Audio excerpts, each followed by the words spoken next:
Oh yeah, show the FootyCast live from BackChat Studios. Southern Riverband boys smashing their guitars out. Mark Reddings, Will Schofield coming at you. G'day, Skeeter. Hello, Scoey. Good to see you. You look like you're just getting into your winter attire, which is almost like it's cold outside. It is cold. It's getting coolish, but you're a bit sore after another weekend on the tools. I'm so sore. You can't be as sore as your mates at West Coast who are just having a really tough time of it. And Fremantle. In fact, I'm trying to work out what is going well with WA Footy. 3 wins from 14 matches combined between the two clubs. Yep. Good. Yeah. Sorry. Let's get the abacus out again. So, not really good, to be honest, and we're going to try and make sense of what's going on. Follow us on socials, Shelter FootyCast, or send us an email, footycast@shelterbrewing.com.au. You can watch us over at YouTube. Leave some comments below there if you don't want to email us. You can get us in there. We're going to do the Thirsty Camel Clanger of the Week. I've got mine, by the way, Skeeter, so you might have to think about yours. Don't run out of your favourites. Grab your shelters at Thirsty Camel.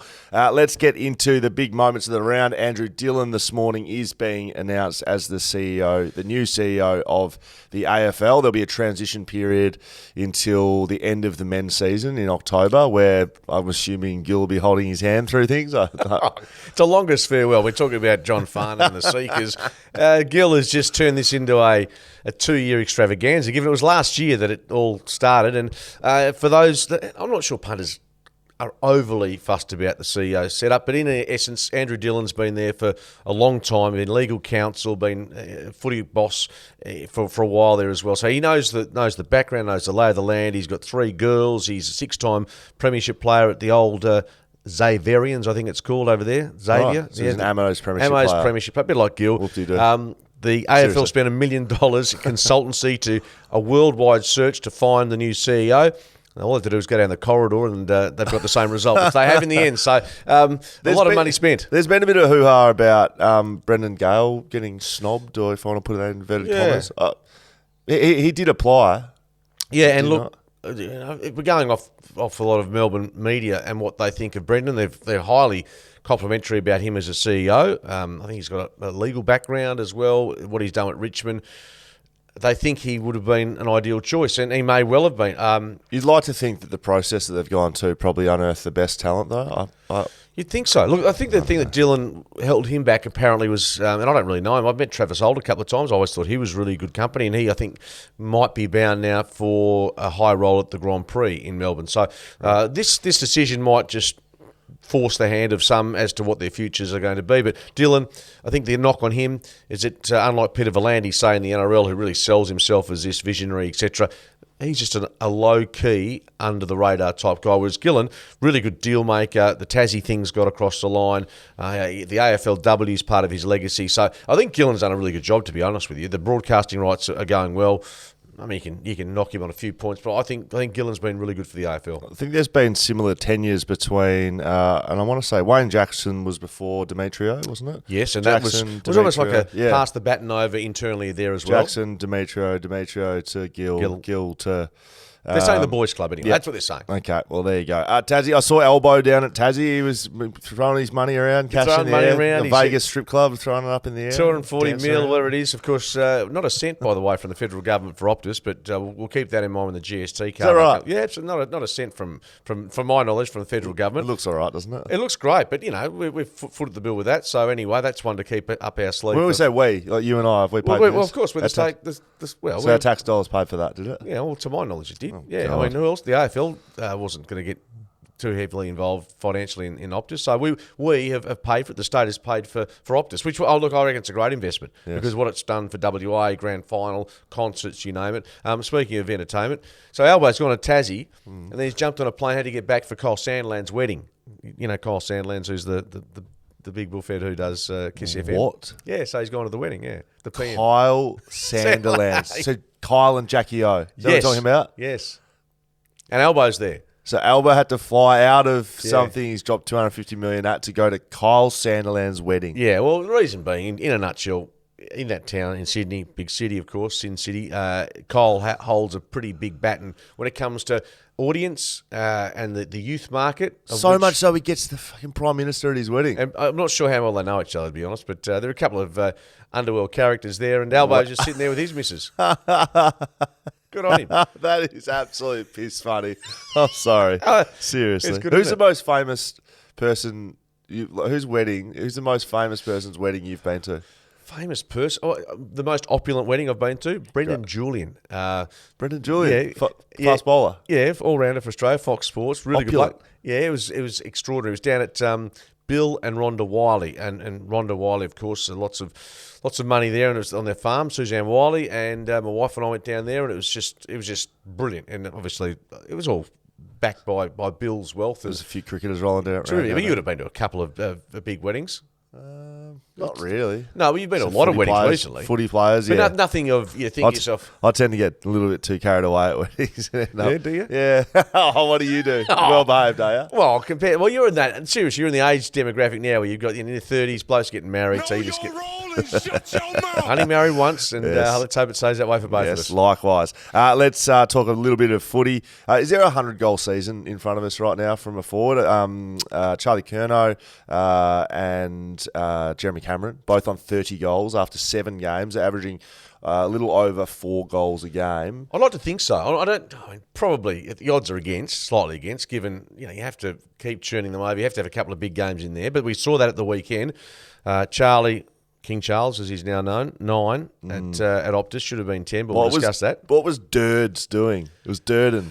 I asked Paddy Cripps after the game on Fox Footy. I said, because Charlie, to his credit, it was very about the team. He kicked 9 goals. But everyone else at the ground was about him. I kept going. I was like, come on, give me something. You never gave me something. Anyway, so Paddy Cripps come in. I said, Cripper. Cripper called me Jared Schofield, by the way, which was a good experience. Yeah, thanks, Jared, at the end of it. Dead set, awesome. Thanks, Cripper. Played against you a bunch of times. Probably doesn't remember me because we used to fucking towel him up all the time. Anyway, Patrick Cripps said that Charlie Curnow, they all knew about it, and he was like, mate, Durds is going to get a fine come Monday. You can't be doing that jump in front of it, because they all knew. Apparently they were all talking about it on the ground. They had to have known. Yeah. Look, that was the only interest in the last 15 minutes was he got the record under his belt. And then just going back to the previous record held by Buddy and JK, did you say you played on Buddy in that game? Was it round 1 or 2 early in 20? You played on him that game? Yeah, I did, yeah. For the entirety? No, not the entirety. He kicked 4 in the first against Tom Barras. Yes, so Tom Barras had some goals, kicked on him in a couple of big... But I think the last player to kick 10 goals against West Coast... Jack Rewalt, 2012. Yeah. I saw 6 of those goals on me. Did you? It was at the G. Were you towelled up legitimately, or were you a bit stiff? Absolute toweling. Yeah, absolutely. Kicked 10 goals. You had one stage where Dean Cox in the hole in front, just playing there because there was no 666. Yeah. Coxie wasn't even in the ruck. He was just standing in front of Jack Rewalt. Jack Rewalt was in the goal square. Coxie in front, and he was still kicking goals. Was this around the 208 when things were going pretty grim? It would have been 10, I reckon. 2010-ish. Yeah. So, thanks for that. Memories. That's great. A couple of suspensions as well. Matty Johnson gets a 2-week suspension for his dangerous tackle on Zorko. Yeah. And Samo Petrevsky-Seton will miss 1 match on a dangerous tackle. Word out of the club, though, is corky and injury they had to his leg probably would have been 50-50 to play anyway. So they won't challenge? No, that's correct. Matty Johnson challenge? Don't think so. 2 weeks. I mean, it was a severe one then. Yeah, it looked like he hadn't seen anything that's gone on but prior to the... Right. You know what I'm saying? There's been so much talk about the tackling and almost like he hadn't seen it. But I coached Aquinas backline on the weekend with Quinton Lynch as the head coach. Yes. And even in that pre-match address, Lynchy spoke about not slinging. Because, of course, in PSA, you can get yellow cards, red cards, and it can affect in-game. So I would be very surprised if you're playing and you don't know you can't sling tackles. But again, this is for you to answer. But blokes, when you're out there, in the heat of battle, sometimes it's so easy to sit in a commentary box or even on the TV and just give commentary on why did he do that, because it keeps happening, Scully, which means it's instinctively it's either has to be eventually the habits have to change. Or obviously players won't play much footy if they continue in that vein. I played off Waffle on the weekend again. Yes, I heard. Part of me sort of laughs inside because a lot of people didn't think I'd make it through the first couple of quarters. I played another full game at Waffle level, kicked 2 behinds. Another one didn't make the distance. Another one. Okay, here we go. If there is footage out there and people are listening, you can find it. I genuinely, and I mean genuinely, almost kicked goal of the year. And so give us the quarter, because I'm going to the footy commission after this to pick the was goals. The third quarter. Yep. Ball comes out of the centre. Yeah, give me a rough. Is it back into I'll the talk quarter? you right through it. Jacko Nelson, right, coming out of the forward. I'm one-on-one inside 50. I lead out to the right-hand side as you're facing up the ground of Claremont. Jacko Nelson kicks on his left foot, kicks it out towards the boundary. It's going out. Wayne Harms wouldn't have stopped this one. Anyway, Schofield gets there just before it hits the line. I keep it in, do a little bit of a dance, pretty much throw it over my player, along the ground, shrug a tackle, running at goal, like right on the boundary. Player coming at me, I step inside or try to step inside, and my old legs just wouldn't get going underneath me.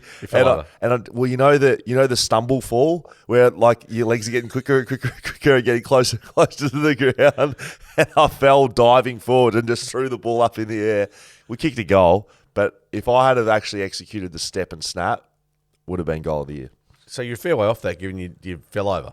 Yes, Skater. Yeah, you made it sound like you hit the post or something. I'm certainly closer than you were to it, buddy. Is that the old? That's like the. This butt hurts you a bit. Go on. Yeah? No, it's just I just love this. It's like talking about unless you've been out there, unless unless you've ridden the Melbourne Cup when you can't commentate the Melbourne Cup. Go fuck yourself. Seriously, how long? That's like that's 30 years ago. Blokes used to do that. Will Schofield, Mark Reddings, Sheldon FootyCast. Imagine Damien Oliver calling the Melbourne Cup. It's just like, footballers, you haven't been out there, you wouldn't know. It's like, well, you know what? There's a few footballers that are in the media that shouldn't be there that are Am I one of those? at it. No, you're not actually. Okay. There are a few that actually, you think, geez, they're pretty shit house, but they've got a job. There are. No, you're not actually. I do appreciate that, Skater. Brisbane defeat Fremantle by 48. This one, look, I didn't see this going any other way. It sounded like, I didn't see a lot of this game. It sounded like what happened was always going to happen. Regulation result, and I'll be putting my hand up as well. I saw none of the game because I was commentating Waffle. I thought you said you watched this. I was doing the East Fremantle Perth game at the same time. Right. So, no, we're in a bit of trouble here. We'll whip through this one. So, there was a couple of goal of the year contenders. I have seen these. Ashcroft, it was Daniel Wells, except not in the goal square. No, it's like, I think Wellesley might have been 208 or whatever it was, the Karate Kid style. And North Melbourne v West Coast at Subi. I mean, if you haven't seen this goal, it is incredible. He's running at the boundary, Schofield-like, but he jumps in the air, Karate Kids it through the goals from like this incredible angle, and he ends up in the fence, and it was amazing. But Mickey Walters have you seen his goal? His goal, he wins goal of the round every week. It's close to almost better than Ashcroft's, but it's probably not. But like shrugging players, falling over, dribble on the ground, the cute angle as well. He must feel really duped because you think, well, I'm not even going to get goal of the round here. And it's probably, last year, I can't remember what the goal of the year was last year. Was it Sarong last year? Yes. It's better than Sarong's goal. A couple of years ago, Sarong. 2 goals. 2 years ago. It's a goal of the year contender any other year than I think this year. Now, what I have read about this is Fremantle tried to change the way they played. I've got a stat to read out for you. Freo attempted a different game style, make 78 handballs in the first quarter. It was the most of any side in any quarter this year. So that is a clear objective. And change? Well, from their normal. Well, it is. Yes, it's the most of any quarter, any year from any team. So what do you think would be the theory behind that style? Haphazard run and gun football is with handballs. So they've obviously scouted Brisbane. I would say it's less about Fremantle's game style and more about playing Brisbane. They've obviously scouted the way they defend. So they're either look. You don't want to get caught into handball games against sides that press. Yep. Sides that press, if you start handballing too much, the press gets you and you turn it over and it goes back the other way. So I'm thinking Brisbane must fold back and Freo want to use those forward handballs and bring their teammates into the game. And it's sort of, twofold gets Freo playing a bit more fast footy. When you handball, you're forced to play on and you're first to go. But it doesn't really do much. It's especially on the Gabba, mate. It doesn't matter if it's a nice day. It's slippery. Always slippery there. I saw the front page of the paper today. As both Western Australian sides are dead. I don't know where this leaves Freo, to be honest. A loss like this, I don't think it really moves their. Doesn't move the needle at all. Doesn't move the needle anything because it's. I think the effort was there. we saw that Hayden Young still continuing to develop as a player. They play Hawthorn next week. Caleb Sarong, and I don't put that in the book as a lock. Hawthorn have been competitive. They then play in Sydney, which I don't know. Sydney haven't been impressive, and then they play Geelong. Fremantle may be competitive in those games, but may also lose all 3 of those games.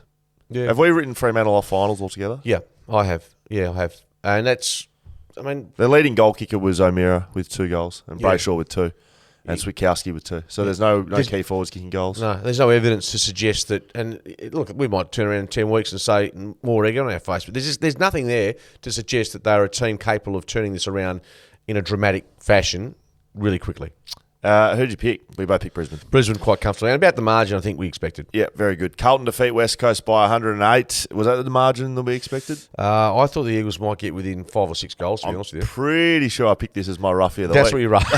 Very rough. That's very rough. Deep in the Cut rough. it rough. Look, we were both at this game. It was sort of difficult to see where it broke down. Look, I'll start, and look, this is going to pain me to say because I'm very much a pro backline guy. Yep, and you got some mates at the club, which is still hard. I don't think West Coast backline played very well on the weekend, and I know that's based off me. You've heard me bang on about it for weeks about the midfield, and often backlines, it's dictated by the pressure your midfield can put on. If you can't put good pressure on up the ground, then it's very difficult to defend sometimes. But in saying that, certainly in my time at the football club, and I preach this when I'm coaching kids and anyone I speak to, really, it doesn't matter in the end. It doesn't matter what the midfield does. As a backline, you have to deal with how it comes in. If it's coming in on a platter, you got to find a way to stop them because sometimes it does come in with no pressure, shoulders out, and I don't know if a lot of the entries from Carlton, especially in the first 3 quarters, were clean, pristine. Charlie Curnow was beating them. Josh Rotham got towed up early. Over the day on Charlie Curnow, and I just want to speak about him in particular, he is just an absolute star, right? He's an athletic beast. He can jump. He's got strength. He can kick him from 60.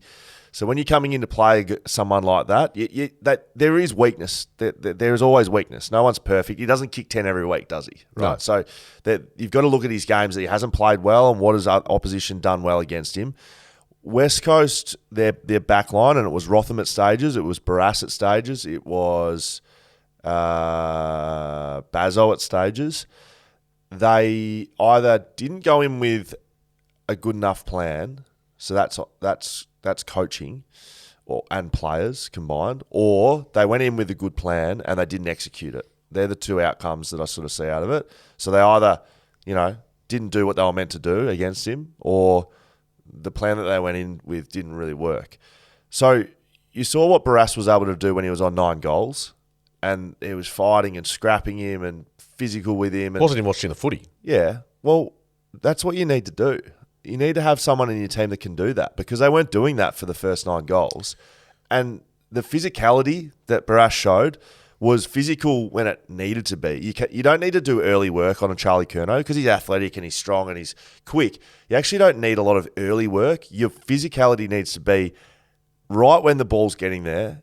You can't have him jumping at the ball, basically. So Stop his run. You need to put yourself in a position that he can't run and do what he wants to do. And for the 9 goals he kicked, he was allowed to do what he wanted to do in the last 5 steps. I'm not talking about around the ground. I saw some great spoils and some physicality. Last 5 steps, inside 50, probably 4 or 5 of the times he didn't have there was no body on him. So for me, it's the first time that I've been disappointed watching a West Coast backline play against a good side. First time. Yeah, they've had some 100-point defeats, and that's being honest. Yeah, and I'll that's spread out. But just watching a player individually like Charlie Curnow, mate, you can't get beaten by what you know. I'm sorry, but they also we did some numbers in the 3rd quarter. Carlton were up to over 20 marks inside their attacking 50. Yep. I think the world record was about 38. So there's that. And you mentioned the 9 goals thing. Well, I think to be honest, you could tell in the last 10 minutes, once he got the record, got to 9, that was... Yes. Everyone was on that mindset, apart from a couple of Carlton players who kicked goals when the ball was heading in Charlie's way. But I think they were very conscious of him, and so therefore every West Coast player had two players at times double teaming him. So you can do that. You can do that when it's not 9 goals. yeah, but by the same token, what happened then? Oh, maybe. You had Kennedy run forward, kick a goal, Durden Okay, bobbed so up. who would you rather be beaten by? Charlie Curnow kicking 9 goals or Durden and Kennedy and, these sort of blokes? I'd rather get them having shots at goal than a Charlie Curnow. Either way, those guys still kick goals. Silvani, it was a horror show. It was a nightmare. And we don't use this term lightly, but it's a coach killer. And 4 or 5 more of those, there have to be, and this is all predicated on their injuries and whatnot, but you still have to look at, and again, go back a week before, you saw what St Kilda did, their defensive setup, and Wilkie, I don't think, he's All-Australian at this stage in my eyes as a defender, but is he more credentialed than Tom Barras? No. I don't think their backline on papers. I just think, that was a night when even Adam Simpson said they got tipped over. They were advised to go and play guilt-free footy. Yeah, that's a tough one to absorb. Last year they copped some hidings. If there's 4 or 5 more of those between now and the end of the year, hopefully with players coming back, that's not the case. But yeah, there'll be some tough discussions, I think, even with 1 year of a contract to run between Nizzy and Adam. And I think he's a big enough man to stand up if it's not going well with players back, that they'll have a reassessment. That's just my gut feel. Yep, we'll see how that goes. Rep Bazzo will miss next week. He failed a concussion test after the game, and he'll miss a week going into HIA. As we said, Petrevski-Seton was injured, but also will miss a week under suspension. Blake Acres, I thought, was outstanding for Carlton. I think he sort of has slid under the radar a bit. I was a very big fan of his at Fremantle, and I said it was a huge loss, and I thought he was the biggest loss at Fremantle. Well, he's continued his good season. He had 34 touches. He just roams that wing. He's fit. He's tall, so he can go defensively. He can attack. He's a really difficult matchup, and I think that's a really good pickup by Carlton. Do you think the win to Carlton does? It can't give you less confidence. It's got to give you some confidence. Absolutely, yeah. They'd lost 7 of their past 8 against the Eagles, albeit you had to go to Perth and win, which they have done. No, I think it is. You can't lose confidence by winning by 100 points, but they just have to bear in mind, and they've got Brisbane on Friday night, that you're going from a cellar dweller to a contender in the space of a week. A positive for West Coast, Oscar Allen remains. He was 1 of 4 before this round. I don't know what he is now. Players who have kicked multiple goals in every game this season. He's kicked more than one. Every game. Got to say, limited opportunities on the weekend. Oh, Jack Darling continues to cop the wrath of the fans, irrespective of who's been poor. The jeers always go out when he gets the footy late in the game and he hasn't touched it. Well, I think he had it maybe 8 times or thereabouts, but he's the whipping boy. Yeah, he seems to be. Sometimes you think, you're going too hard, or I think fans want to see competitiveness, and that wasn't a competitive game. Will Schofield, Mark Reddings, Shelter FootyCast. Surely my roughie doesn't count. Everyone knows that was just it was some smake cat taking the piss, right? No, you were very bullish on the Eagles, and Bottom Mart knows it was just a piss take. All right, thirsty Camel Clanger of the Week is coming out very shortly. It's not too far away, Skater, so make sure you think about that one. Port Adelaide defeat St Kilda by 7 points. I actually, at the end of this round, I think I got 5 if you include West Coast, but I think I got 6 in reality. I thought I had about 3 right here. There was a lot of upsets. Port Adelaide beating St Kilda, I thought was an upset. Although they'd won, I think prior to that, 11 of their last 12 against the Saints. Their record. Skeeter didn't pick Port. No. I'm not saying I've tipped them. I'm saying, but when you looked at their record against St Kilda and at Marvel, it's been pretty good. 8th straight at Marvel. Yeah, it's been good. So, and they won it in a style which I think, head-to-head, watch the game against Ross Lyon, they went one-on-one and they gutsed it out. It wasn't like a pretty win. They had to really dig deep, and I thought it was a brave victory, and full credit to Port. They're playing finals if they keep going on that trajectory. Jason Horne-Francis played maybe his best game in AFL footy. 25 touches, 10 clearances, 7 tackles, big last quarter, getting booed again. I don't know. I don't get it, but anyway. Well, Ross Lyon was out talking about it after the game. So opposition coach, speaking about fans booing. It was a pretty interesting grab in the end. What did Ross say, by the way? Ross basically said you're either booing him to get into his mental headspace, which it's not working, or you're the lowest common denominator, or There was he speaks in threes, and he did the third one was. Anyway, Jaden, maybe you can find that. But he was basically just saying, if you're doing it, like, how stupid can you be? Yeah, absolutely. But I understand it's hard for a young player, and it doesn't make any sense. We're in agreement there as well. But it is also just booing, isn't it? It is. But it's unusual for a young athlete. I can't imagine it's easy. Who hasn't done anything, hasn't struck anyone, all he's done is left a club to cop that sort of, abuse or whatever it is. Yeah, it's not abuse. That's my point. It's not abuse. He's not getting abused. He's getting booed. Yeah, well, you can't people don't like him. So you can't hear him getting abused, but maybe he's being called all sorts of things. I mean, amongst all the boos as well. But you're right, it's not abuse per se. But I just don't think. Honestly, why are we belittling a young bloke that's playing good footy? I agree. It's not. People aren't lynching him. People don't have burning stakes in the crowd. Like they're just booing. It's the sheep mentality. I know, but it's not the worst thing in the world. So look, there's been a lot of attention to it. I don't know how big a deal is it. Tight game throughout. Like it was a great game to watch. This one, I saw this one. I thought St Kilda had them, to be honest, coming late, and Port Adelaide just able to withhold. They just had some moments. They seemed like a bit of a moment team, Port Adelaide. They had Charlie Dixon smothered. Just does it. That's like just one moment, smother, goal to Pal Pepper. The momentum was St Kilda there. Junior Rioli. Couple of goals. And that like the candy shop is completely sold out. And it was like he was just going a bit like he laughed. Pendlebury. He was laughing in the play. Yeah, you tell players buzzing around him, and he just went just in slow motion almost, the Pendlebury style of righto, I'll just go at my own pace, and he was just did stuff that unfortunately in the back end of his time at West Coast he was still trying to get himself back to full fitness, but he looks like he's getting slowly back to that. If he gets fit, he's one of the best players in the AFL, in my opinion. So Port Adelaide got a good one there. GWS defeat Sydney by 1 point. No one's picking GW. Oh, maybe some people did. A couple did. Yeah, well, because Sydney was missing so many down back, don't they? They were struggling with numbers down back and height down back. This was a cracker. This was a game that I didn't see again. I saw this one. Where was I then? I don't know. Working one of your 20 jobs that you got.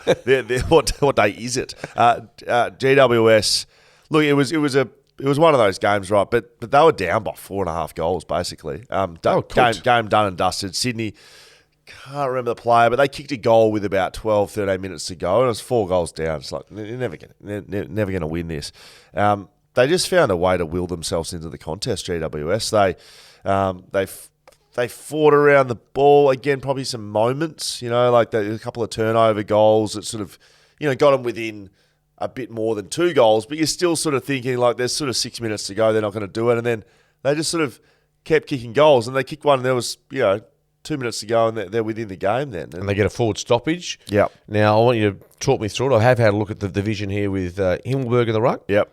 He takes possession, which is legal, yes, as in the modern rules. Legal, takes it, dispossessed, so that's play on. But he takes it again and disposes of it, possibly illegally, possibly legally. I didn't think it was a free kick. I think that's play on. No, I think that's play on. Like, if you think about prior, they don't include the ruck contest as prior. No, so that's which they used to, right? They used to, you take it out of the ruck, you tackle.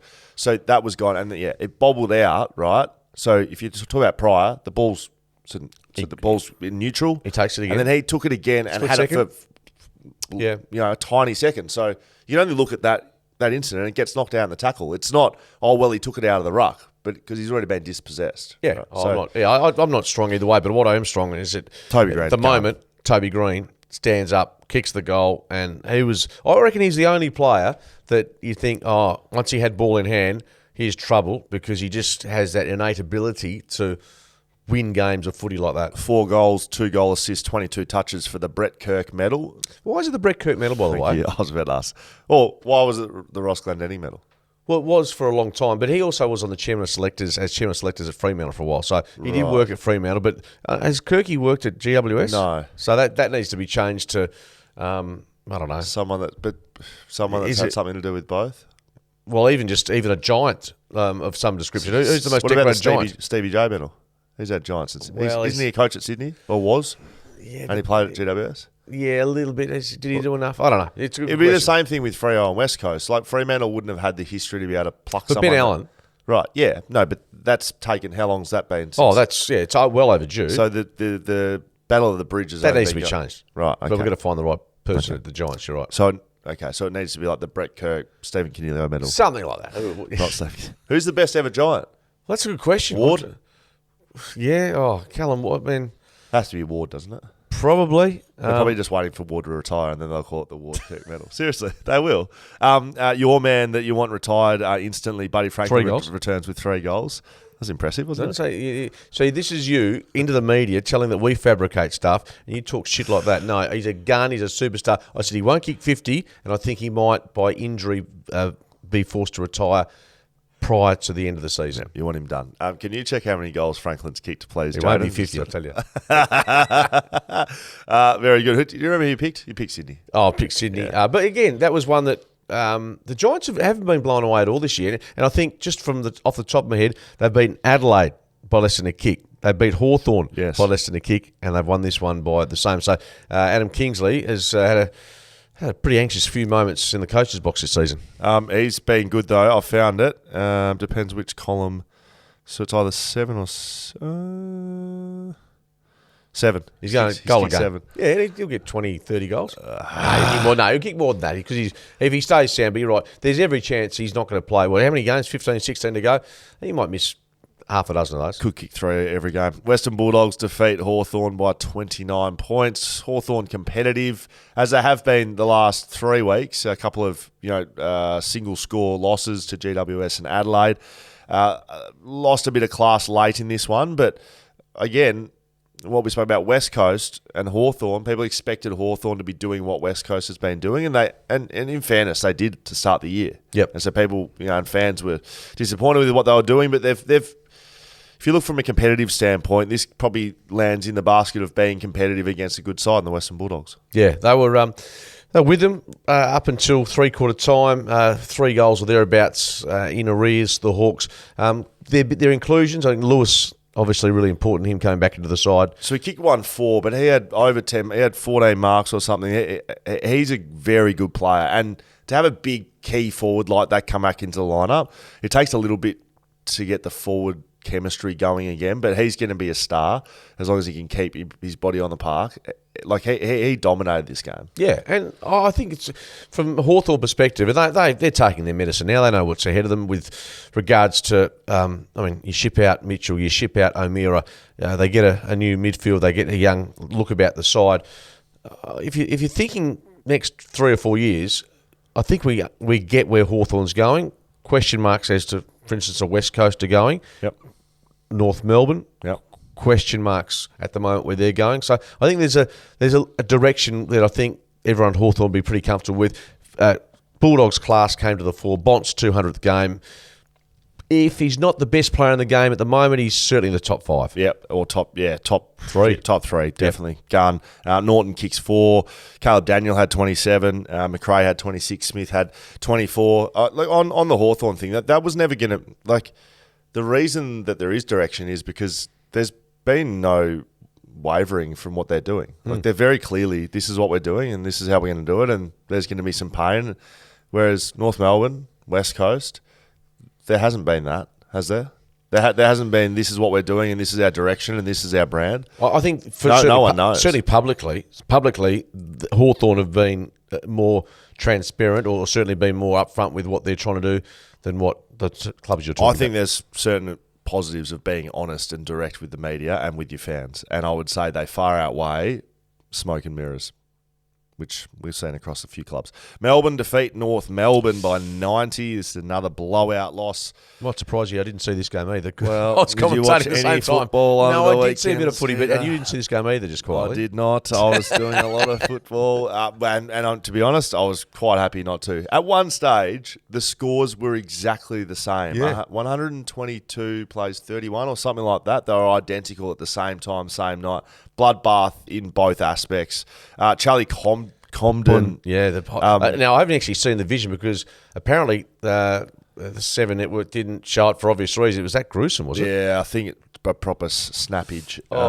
So that'll be a decent way back. We've seen players, Nathan Brown from Richmond, Michael Barlow. Gary Lane. Yeah, did he do one of those as well? Broke his leg, yeah. Like that? Like this? Well, I'm not sure how, but he was the stretch of vision you've obviously seen. Gary Lane.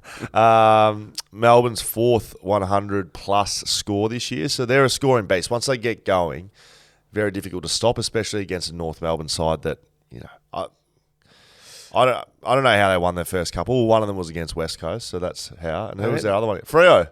They beat Freo. That's right over here. So that just shows you how we're going over here in WA. Get towed up by North Melbourne. I know we're pushing ahead a bit. I'm just thinking to myself, Queen's birthday, Monday, Melbourne, Collingwood.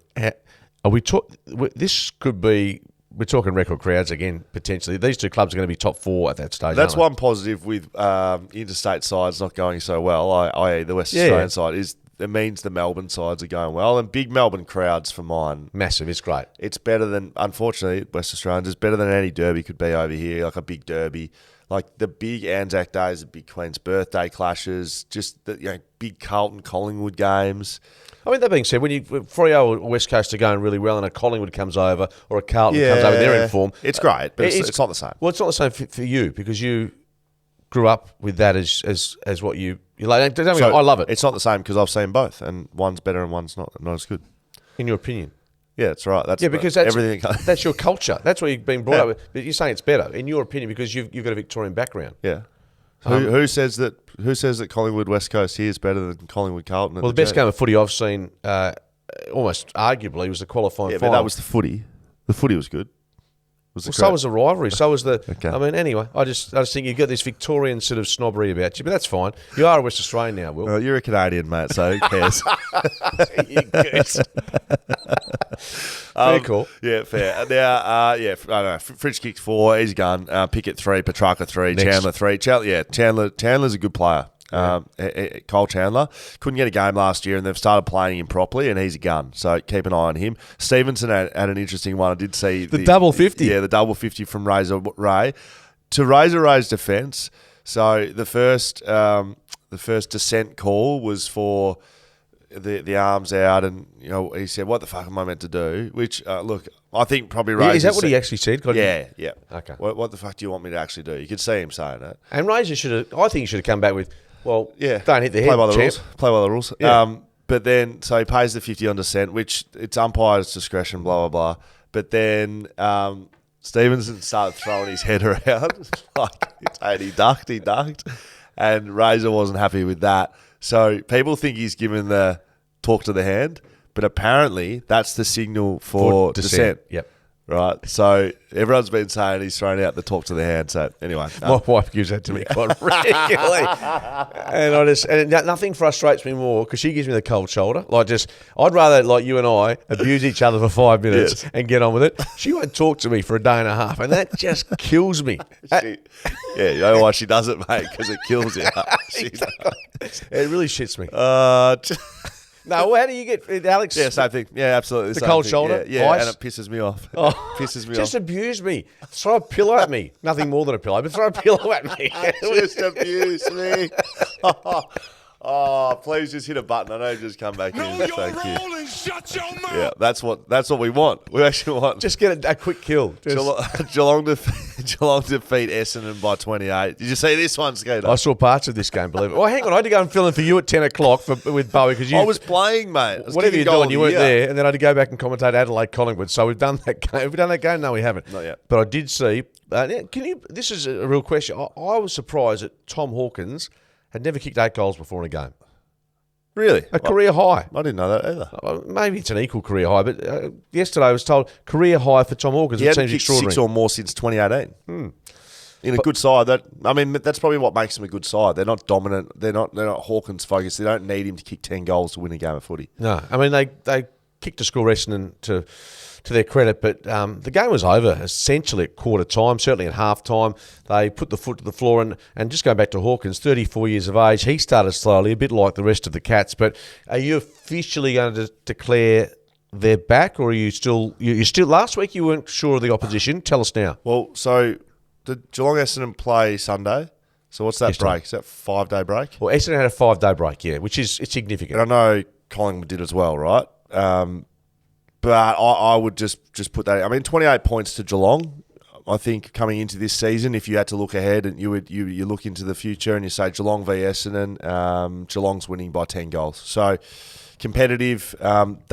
Essendon, just worth keeping in mind, they play they still have to play West Coast twice and North Melbourne twice for the rest of the season. Ooh. So they got 4 wins guaranteed, you would have thought. Yep. Essendon are going to be just fine. They'll be up in the middle part of the finals, if not towards the top 4. Like You've changed your tune then. Oh, you almost have to. Yeah. You have to, because they're actually being competitive against good sides, and they've beaten good sides. So, look, I've been wrong about a lot, and this is another one of them. Cameron kicked 3 goals. He goes equal with Curnow for 30.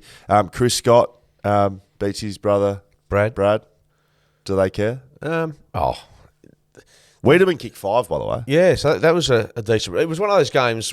It was pretty open. It was like not going back to, was it Essendon and Geelong played a couple of big games. G. Ablett at one end and Paul Savin at the other. Yeah. This wasn't quite that shootout, but it was a pretty open game, and I think Essendon likes that, and Geelong, well, they're happy if they're going to match up forward lines against Essendon, for instance. They knew they had the firepower. So no, yeah, look, Geelong, you're right about their future with the games they've got against the lower sides. Their best is probably still the best in the comp, or do you think they've been surpassed? I don't think they're back just yet. I want to see them against a Melbourne or a Collingwood, something like that. Gold Coast defeat Richmond by 24 points. Not an upset. Did you pick the Gold Coast, though? No, but I've been Why off not? Richmond. You need to get off Richmond. You need to get right off them. No, I've been off them. You know that. Stop picking them. I've declared them Stop picking them. era done. You can't pick them anymore. Well, I have to this week. Why? Because they're playing the Eagles. I no choice.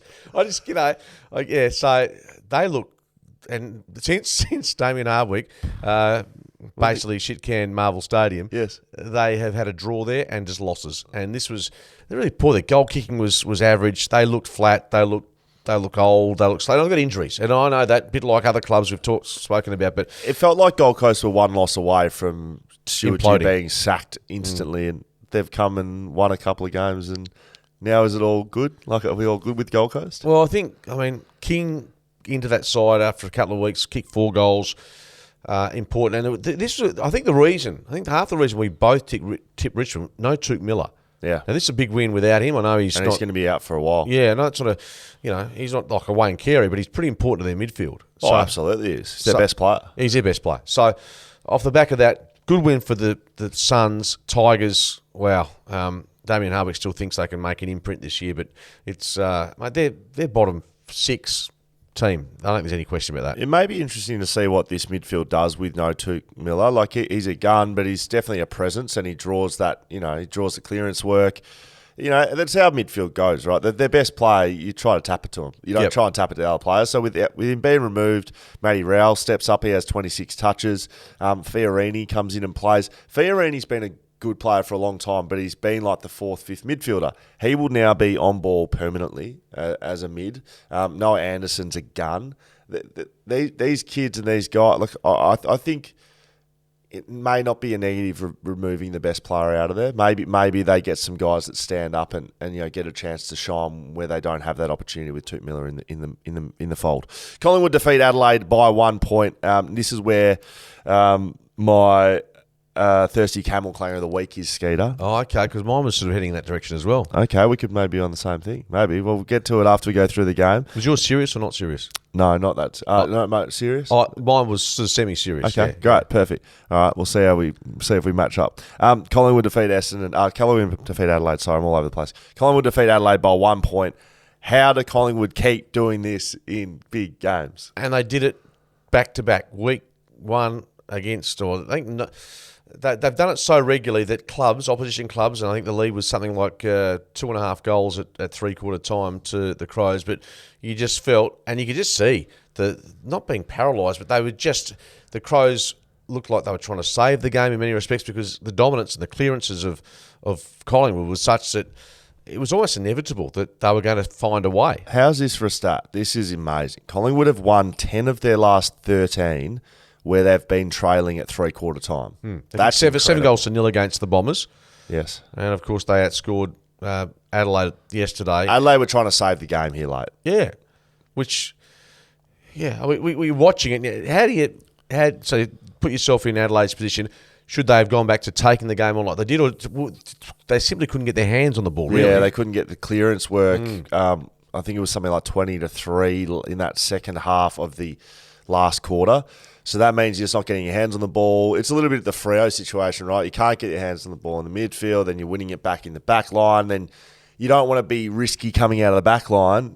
And they kept going down the line, and Darcy Moore was marking everything, and he was amazing last night. He was terrific. But you're right. I think you summed it up well. You saw them in the first 2 or 3 quarters. They pulled the trigger, went through the middle. Yep. Most times it came off, but you could tell the last quarter it was like preservation as opposed to... You almost have to, though. Like, you can't keep taking the game on when you're winning like that because... I know, you're damned if you do. Yeah. But end of the day, you almost feel that Collingwood knew that they were going to be able to really squeeze them, and Adelaide just didn't know how to respond. Now, the umpires had an absolute mare in the last quarter. That's where I'm heading. Thirsty Camel Clanger of the week. Don't run out of your favourites. Grab your shelters at Thirsty Camel. Make sure you sell them right out across the state. Look, I'll go. Like, did you see the one with Jordan De Goey? Yeah, the boundary line looming. Injured player Nathan Murphy, who had been poleaxed. No free kick, no mark, no blood rule to stop play, and quite rightly so. Craig McRae was quite vocal about that. He was on the bench. Yeah. He was right there. And so Murphy's getting effectively stretchered off without a stretcher. He was getting dragged off the ground. The ball was right there. De Goey sees him and sort of stopped running flat out and then just dribbled it out of bounds behind him. Almost like I thought, a bit like they do in soccer, where you kick it out and look, there's clearly no way we're going to... I'll leave it to a neutral ball as opposed to trying to pick it up, for instance. It would have clattered into the back of the medical staff and taken them all out if he had have gone 100%. So you could see him pull up, umpire on the spot. 19. People have been saying number 19. So he... I love the deliberate out of bounds. They come from so far away because they're tracking down the middle of the ground and they just come steaming in. And if they don't give it this one, it's the arm goes back and they're throwing. It's like the strike in baseball. So that's my Thirsty Camel Clanger of the week, mate. The umpires, they're dreadful. Well, I hate to say this, but I was thinking exactly the same thing. Very good. And I think Jordan De Goey got penalised previous to that. Another incident which was deliberate. I just wonder what umpires... they have to have a feel for the game in that sense of, players under pressure, kicking the ball. Now, there are some that are pretty obvious, but yes, gee whiz, that was one that just lacked any feel. And they got a couple of decisions wrong just prior to that. And that wasn't just, the umpire we're talking about. There was a mark, as you say, free kick not paid. They had a poor time. In fact, on social media last night, Collingwood fans were blowing up big time about the umpiring. Oh, well, you won. Just calm down, Collingwood fans. You're good. You're good. So and Dane Swan talking about Swan, he loved him, but he's saying... Saw that. Tell him. Such a great effort to jump on a plane after the Tuesday match and then go across. It wasn't even great effort. He said, what's going on with the scheduling, having to get someone playing 5 games away from their home ground? Yeah. He's taking the piss. He was. He must have been. Swanee, I hate to tell you, mate, every interstate club does it every weekend. Yeah, I think they've got a pretty good run. I remember Swanee played at Collingwood for his whole career, so he wouldn't have spent a lot of time away from home, I wouldn't have thought. Will Schofield, Mark Redding's Shelter FootyCast. That was your Thirsty Camel Clanger of the week. Don't run out of your favourites. Grab your shelters at every Thirsty Camel around this great state. The Shelter XPA X Factor. You can get XPAs at Thirsty Camel. Shelter XPA X Factor. I don't have one written down in front of me. I don't have one written down. Who was the best West Australian player across the weekend? I don't know if we can give it to a West Coast or a Fremantle player. Give it to Tim English. I'm trying to think of who was. Paddy Cripps was very good. Paddy was good. Yep. Blake Acres used to play for Fremantle. He's a West Aussie. Yeah. Is he? He is, isn't he? Yeah, pretty sure he's a West Aussie. I'd love to give it to Blake Acres. Well, let's go give it to Blake Acres. And when they're coming back here to play because it'll save us with shipping costs. Okay, great. Well, even if they're not, we'll send it to his parents' house if he's from WA. Exactly. His dad can have some. All right, beautiful. Blake Acres, there you go. Shelter XPA X Factor.